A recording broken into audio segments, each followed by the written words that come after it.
somewhere around about 1977, 78, somewhere in that area. I was about 74. I was about 24, 25. A whole bunch of my friends and I went up to Beaudesert in Queensland. God knows why it's called Beaudesert, because it's totally tropical, gorgeous, green, gorgeous. And anyway, we went to this farm up there. And because it was the 1970s, of course, we took all our marijuana with us, which is usually about an ounce. There was three of us couples. There was me and my fella Michael at the time, and his sister and brother Vicky and Peter, and their respective partners. And so the six of us went up to this farm in this, like I said, in this totally gorgeous place, and proceeded to have the most amazing day. It was one of those days, one of those days where everything's just like perfect and you can't believe it, and it's full of all sorts of interesting things. And so what happened, we went there and there was just a whole bunch of guys living in there was probably about 3 or 4 guys, I think, living in this farmhouse. And it was out in the middle of nowhere, and they had this massive, I think it was an oak tree.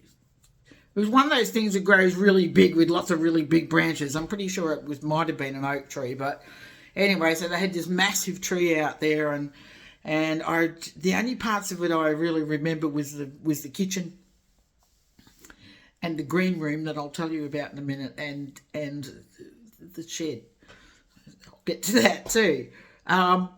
So what happened was, we started off in the kitchen, everybody, because they had a couple of friends visiting as well. And so they had this massive wooden kitchen table, something you would expect in a farmhouse. It's probably, I don't know, how many of us were around at 6, 10, 12. There's probably about 12 people around the table, and we filled up the whole sides and the end and everything else. And so what happened was they broke out some bongs. I think there was 3 bongs in the middle of the table, up the length of the table, and the guys got out some bowls, and everybody just tipped out whatever ounce they had into bowls, and it was all just put into the middle of the table, and somebody started loading the bongs up and just started passing them around, and everybody was talking and having a really good time. And I just remember one bong after another turning up, and I'm smoking it, and each time, and I remember when I first started, they seemed to become at semi-regular basis, but the more I smoked, the faster they seemed to turn up. So in the finish, it no sooner felt like I'd finished one and passed it on, and turn around and somebody's handing me another one, and I'm like, man, no, I can't, no. I don't know how many I'd smoked at this point, and this is 1970s marijuana that was really nice and strong, because people had Buddha sticks and all that kind of stuff that just doesn't exist anymore. And so anyway, I had smoked so much, it was insane. And I don't know how the hell I was still actually stringing sentences together. I actually don't even know if I was. So anyway, I got up from the table because I'm like, no, man, I can't smoke anymore. And the room was filled with smoke. And I'm like, I'm going outside, and it was really hot. The weather, it was like summer, and, in the tropics, well, it's not full tropics, but it's mostly. And up in North Queensland. And so I went wandering outside, and there was a nice breeze blowing. I remember that because I was hot and so wasted I could hardly even see straight. And so anyway, I'm out there, and I could hear the wind blowing in the oak tree, and I noticed that there was rungs hammered to the side of the tree. And I looked up to see the wind blowing through the leaves, and I noticed that there was a hammock. Somebody had set a hammock way up in the tree between 2 of the branches, and I'm like, yep, that's where I'm going. God, like I said, I was 24, 25, everything functioned perfectly back in those days. So up the tree I went, hurled myself into that hammock, and it became like this completely surreal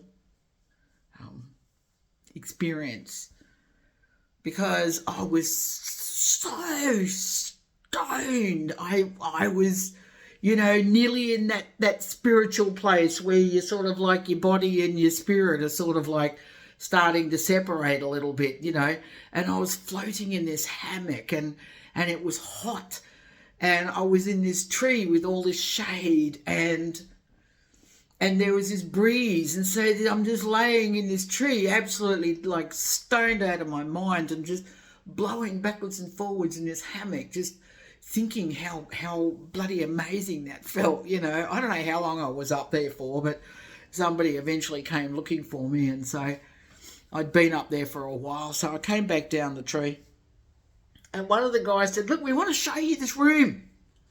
We want to show you the bedroom." And we're all like, you've seen bedrooms. And so anyway, and the other guy's like, "No, you got to go and see this guy's bedroom. You got to go and see it."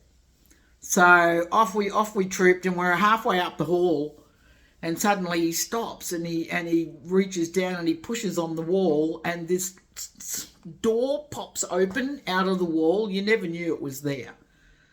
So anyway, you had to duck down because it wasn't a normal sized door. It was probably, you had to sort of like bend, not double to get in, but you really had to stoop all the way down to get through. And so everybody's like, "All right, off you go." So we all go in there, and it's pitch black in this tiny little tunnel, thing.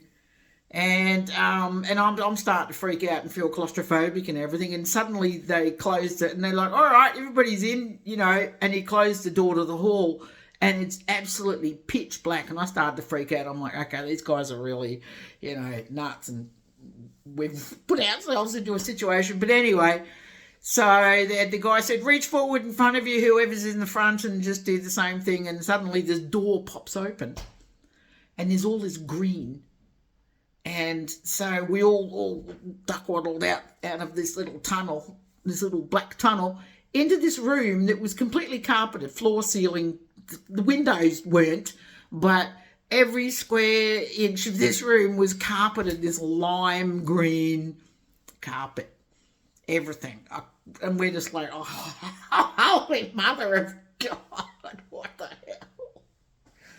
But anyway, this guy had actually had green curtains up, so in the window.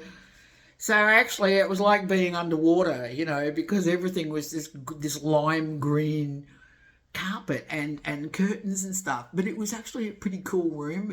This guy had made it into his bedroom, and because he liked to have his privacy, and so he had a really, proper bedroom, bed and everything set up. It was actually a decent size.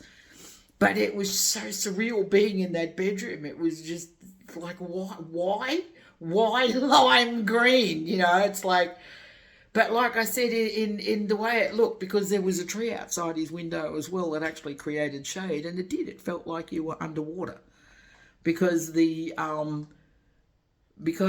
tree would move, and of course, with everything being green and stuff like that, it did. It had that. It was actually quite mesmerising. And so that was a pretty cool. Always remember that green room. Always. Couldn't tell you what the furniture was like. I just remember this. You nearly had to put your sunglasses on in there. So anyway, so we all went out, and more smoking was done, and more talking, and everybody. And then there was eating, as there usually is when smoking happens. And so anyway, somebody got talking about a gun, and they said, "All right, look, we want to show you this," So we all troop outside, really stay out to the shed. And so anyway, they've got this tin shed, and there was a door on either side of it. The shed. I mean, I don't know if I had to guess how long the shed was. I don't know. It was a few meters long anyway, and yes, anyway, so, sorry, there's a kookaburra outside the window, and it's gone into hunting mode, and it's out in the yard, and it's quite distracting at the moment because I haven't seen that before. Lots of kookaburras around here, but this one's like, I don't know what the hell it's hunting because the grass is dead because it's summer, but anyway. So this guy had this rifle that shot 22s. They look like, well, I don't think they were 22s actually. No, they weren't. They were bigger than that. They looked like small torpedoes. I know nothing about guns, but I know weirdly enough that I'm actually a pretty good shot. I played with somebody's 22 once, and I was actually a pretty good shot with it. It was, I don't know why. And but anyway, so this guy had this big rifle thing and bullets that looked like small torpedoes and shit, and he put it in there, and he said, everybody watch this. And so everybody's standing around him. He's opened the doorway into the shed. Yeah, right. The shed was probably about maybe 5 or 6 meters long, 5 meters long, 15, 20. Yeah, probably about 5 or 6 meters long the shed was. So anyway, he opened up the door, and then he went into the shed, and there was a door in exactly the same place on the other side, and it just opened out into paddocks and stuff like that. Paddocks and trees and things. And so he said, come and watch this shit, man. So everybody's just like off their nut from smoking.